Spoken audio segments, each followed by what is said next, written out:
Hello everyone, welcome back to my channel. আশা করি তোমরা সবাই খুব ভালো আছো। আজ আমি তোমাদের সাথে দীপাবলির ব্লগ শেয়ার করব। তাই ব্লগের শুরুতেই সবাইকে জানাচ্ছি শুভ দীপাবলি। আজকে দীপাবলির দিন আর দিনটি হচ্ছে বৃহস্পতিবার। আমরা সকলেই জানি আমাদের হিন্দু ঘরে বৃহস্পতিবারে লক্ষ্মীনারায়ণের পুজো হয়। আমার ঘরেও তার ব্যতিক্রম নয়। আজকে আমি এমনিতেও কালী পুজোর জন্য সারাদিন নির্জলা উপোস করব, সন্ধ্যায় মন্দিরে গিয়ে অঞ্জলি নেব। তাই ভাবলাম আমার ঘরের লক্ষ্মীনারায়ণকে আমি আজকে অন্নভোগ নিবেদন করব। যেই ভাবা সেই কাজ। সকালবেলা ঘুম থেকে উঠে ঘরদোর পরিষ্কার করে রান্নাঘর ভালো মতো ধুয়ে মুছে নিয়েছি। যেহেতু আমার আলাদা নিরামিষ রান্নাঘর নেই, তাই আমার রান্নাঘরই আমি ভালো মতো পরিষ্কার করে ধুয়ে নিয়েছি। এরপর যে সকল ভেজিটেবলস আমি কিনে নিয়ে এসেছিলাম সেগুলো ধুয়ে পরিষ্কার করে রেখেছি, সেই সাথে সকল ধরনের মসলা। তো আমি এবার স্নান করে চলে এসেছি রান্নাঘরে। আমি এখানে ৫ রকমের সবজি কেটে নিয়েছি। আর কেটে হলুদ লবণ মেখে রেখেছি। ৫ রকমের ভাজা ৭ রকমের ভাজা হবে। সেই সাথে হবে লাবড়া তরকারি। লাবড়া তরকারির জন্য আমি এখানে সবজি কেটে রেখেছি। আর মসলাগুলো আমি বেশ ভালো মতো যে সকল মসলা লাগবে সেগুলো আমি কেটে ধুয়ে সুন্দর করে রেখেছি। এবার আমি বসিয়ে দিয়েছি লাবড়া তরকারি। আরেক পাশে উনুনে হচ্ছে ৭ রকমের ভাজা। ছোট একটা কড়াইয়ে বেশ অনেকটা তেল দিয়ে আমি সব ধরনের ভাজা করে নিচ্ছি। ভাজা হতে, হতে এখানে আমি লাবড়া তরকারিটা করে নিচ্ছি। লাবড়া তরকারি হয়ে যাওয়ার পর এখানে আমি ফুলকপি, আলু দিয়ে পনিরের ডালনা রান্না করব, সেটাও বসিয়ে দিয়েছি। অপর পাশে চুলোয় কিন্তু আমি বসিয়ে দিয়েছি পায়েস। যেহেতু বৃহস্পতিবার মা লক্ষ্মীর চালের পায়েস খুব পছন্দ, তো এখানে আমি চালের পায়েস বানিয়ে নিচ্ছি। ঠাকুরের ভোগের রান্না কমপ্লিট। আমি তোমাদেরকে দেখিয়ে দিচ্ছি কি, কি রান্না করেছি। তো ১ম এ আছে লাবড়া তরকারি, তার পাশে আছে ফুলকপি, আলু, পনিরের ডালনা, করেছি ভুনা খিচুড়ি, আর এখানে আছে ৭ রকমের ভাজা। ৭ রকমের ভাজায় আমি করেছি আলু ভাজা, মিষ্টি আলু ভাজা, পটল ভাজা, কাঁকরোল ভাজা, করলা ভাজা, বেগুন ভাজা আর ফুলকপি ভাজা। আর তার পাশে কিন্তু পায়েস আছে। পায়েস আমি বাটি, বাটি করে সাজিয়ে নিয়েছি। তো পায়েসটা উনুনের পাশে রাখা আছে। এখানে আমি সবজিগুলো আর রাইসটা রেখেছি। তো এবার আমি যেটা করব সেটা হলো ভোগের থালা সাজিয়ে নেব। তো আমি এখানে থালায় ভুনা খিচুড়ি পরিবেশন করেছি। এর পাশে আমি ৭ রকমের ভাজা পরিবেশন করব। এই থালাগুলো মা আমাকে বেশ কয়েক বছর আগে বাংলাদেশ থেকে আসার সময় দিয়ে দিয়েছিল। ৪ খানা থালা দিয়েছিল। সেখান থেকে ২ খানা আমি ঠাকুরের ভোগের জন্য ব্যবহার করছি। আর ২ খানা আমিষ হয়ে গেছে। আমার খুব শখ কাঁসের থালায় ঠাকুরের ভোগ নিবেদন করব। কিন্তু যতবারই বাংলাদেশে যাই, কাঁসার থালা, বাটি, গ্লাস এতটাই ভারী থাকে যে সেটা নিয়ে আসা সম্ভব হয় না। যেহেতু বেশিরভাগ সময় আমি একা একাই বাংলাদেশে যাই, তো আমার লাগেজগুলো কাপড় জামায় এতটাই ভর্তি হয়ে যায় যে আলাদা করে কাঁসার থালা, বাটি নিয়ে আসার জন্য পর্যাপ্ত পরিমাণ ওয়েট থাকে না। যদি কখনো সম্ভব হয় অবশ্যই নিয়ে আসবো। আসলে কাঁসার ভালো মানের কাঁসার থালাবাটি কিনতে গেলে সেটা অতিরিক্ত ভারী হয়ে যায়। যেটা বয়ে নিয়ে আসাটা একটুখানি টাফ হয়ে যায়। তো আমি এখানে এই থালাই ভোগের থালা সাজিয়ে নিচ্ছি।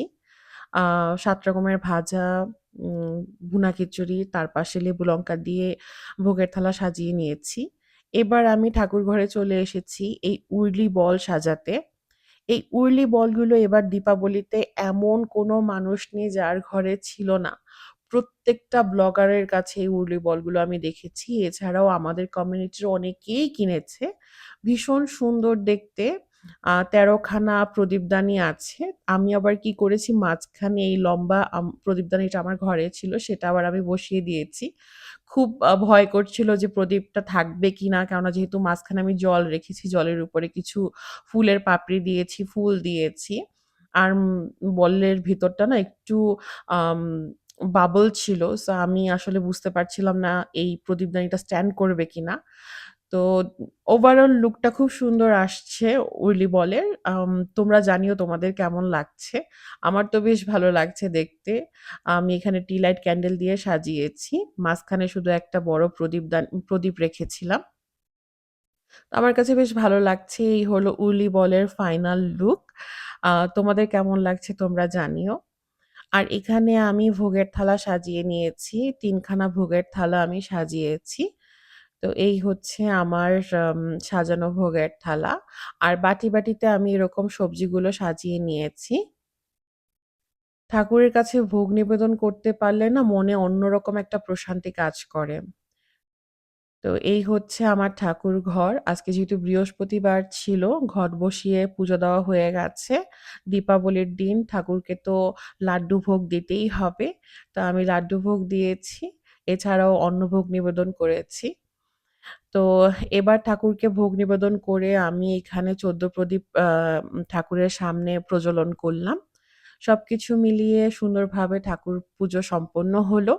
এবার আমি আর কৃষ রেডি হয়ে যাব মন্দিরে। যেহেতু আমি সারাদিন নির্জলা উপোস করে পুজো করলাম ঘরে। তো আমি এবার মন্দিরে গিয়ে অঞ্জলি নেব। মন্দিরে যেতে হবে। তো মন্দির আমাদের বাড়ি থেকে আ গাড়ি করে গেলে ১০-১৫ মিনিট লাগে। আর মেট্রো বাস করে গেলে ১ ঘন্টার উপরে লাগে। তো আজকে আমরা গাড়ি করেই যাচ্ছি। তো মন্দিরে তাড়াহুড়ো করে যাচ্ছি। অলরেডি অনেক লেট হয়ে গেছে। যদিও আমি জানি কালীপুজো বেশ রাত্রি করেই অঞ্জলি দেওয়া হয়। তো এখন আমরা মন্দিরে যাওয়ার পথে। মন্দিরে গিয়ে দেখি এখন মাত্র পুজো শুরু হয়েছে। মায়ের প্রাণ প্রতিষ্ঠা চলছে। দেখতে ভীষণ ভালো লাগছে। মন্দিরে আসলে অন্যরকম একটা শান্তি পাই। একটা প্রশান্তি কাজ করে মনের মধ্যে।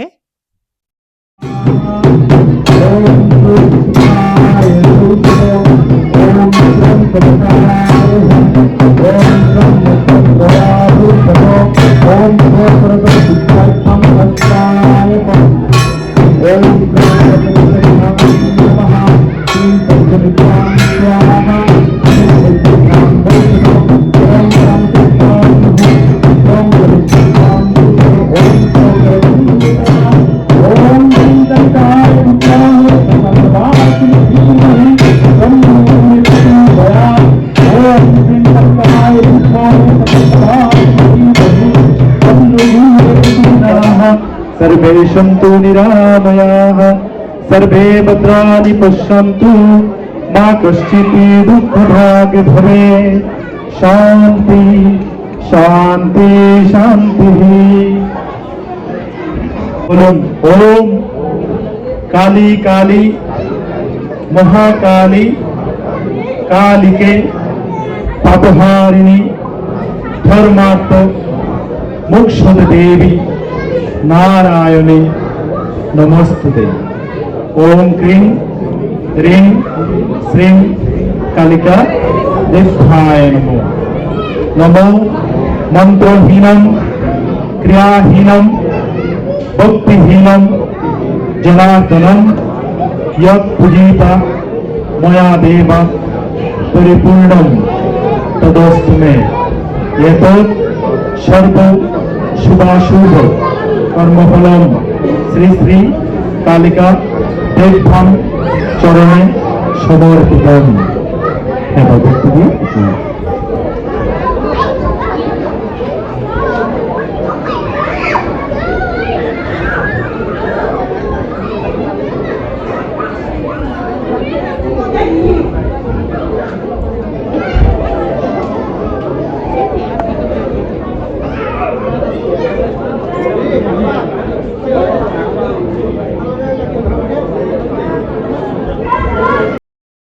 সারাদিন নির্জলা উপোস করে মন্দিরে এসে কালীপুজোর অঞ্জলি নিলাম। কি যে ভালো লাগছে। এবার মায়ের সামনে ভোগ নিবেদন করা হবে। এখানে ভোগের থালা সাজানো হচ্ছে। আমরা কয়েকজন মিলে ভোগের থালা সাজাচ্ছি। এরপর মায়ের সামনে ভোগের থালা পরিবেশন করা হবে। মাকে ভোগ নিবেদন করার পর আমরা সবাই ভোগ নিয়েছি। এরপর চলে যাব বাড়ি। আজকে মন্দিরে প্রচুর মানুষ হয়েছে, অনেক ভিড় হয়েছে। খুব আনন্দ করেছি আমরা সবাই। বাড়ি ফিরে কৃষের কাছ থেকে চমৎকার একটা সারপ্রাইজ পেয়েছি। এমন কোনো সারপ্রাইজ পাবো আমি স্বপ্নেও আশা করিনি। কৃষ যখনই সারপ্রাইজ দেয়, এত নিখুঁতভাবে সারপ্রাইজ দেয় কি বলবো।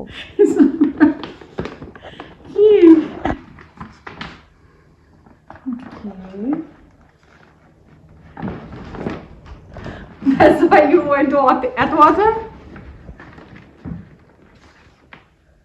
To bowl?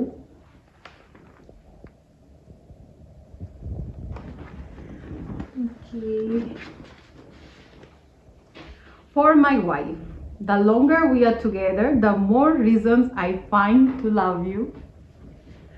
Over the years, we have been through a lot, but I have always known I could depend on you no matter what. The best memories I have are of times we have spent together, just being us. I love you so much, and I wouldn't want to spend a lifetime with anyone else. Happy anniversary. I love you. Aw. But I wanted to give you that. Great. It's Samsung Galaxy S24. Wow.